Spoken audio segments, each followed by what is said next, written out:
It's important to remember what's at stake here with the inheritance tax that's been imposed on farms. It's not about an us and them, it's about sticking together, because it's going to be our food that suffers. Everybody in the UK will struggle to get food if we lose farms.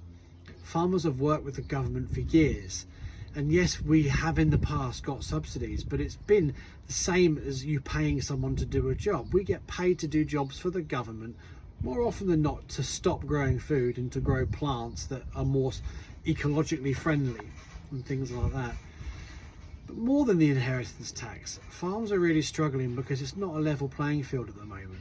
We have to adhere to stringent rules that really put a strain on our finances, yet we can just import substandard products from the continent, America or South America, as recently as we've seen Uruguayan steaks on shelves in Asda. This has just got to stop. So you might now be shouting at a screen saying, but why shouldn't you pay inheritance tax like we all do? And you know, you're entitled to your opinion, and I appreciate that. But we're in charge of something that's part of this country, that contributes to every single person in this society, that's actually needed to a degree that the government, if they could, would control it. So what we do as farmers is try to do our best to uphold what we do and produce the best quality products we can, but we're doing it with our hands tied behind our backs. The average farm, and we're talking, this is across all farms in the country, you're lucky if you earn £25,000 profit a year, which is under minimum wage for one person. The main issue we are looking at here is food security issues for the future.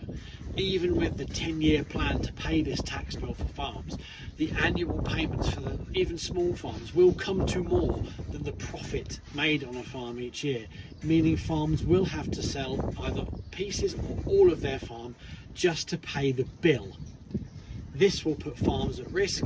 Farmers aren't then able to buy farmland back because we're already in this financial position, so it will be bought up by companies, corporations and the rich, which is exactly full circle why the government is wanting to stop these farms being passed down because of these tax loopholes. We're going to have the same problems.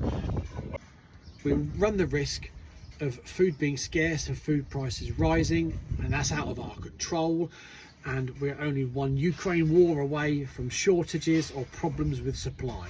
And then suddenly we're going to be at a stage where we don't have food grown in this country enough to sustain ourselves. We're only days away from chaos in this country with our food supply already.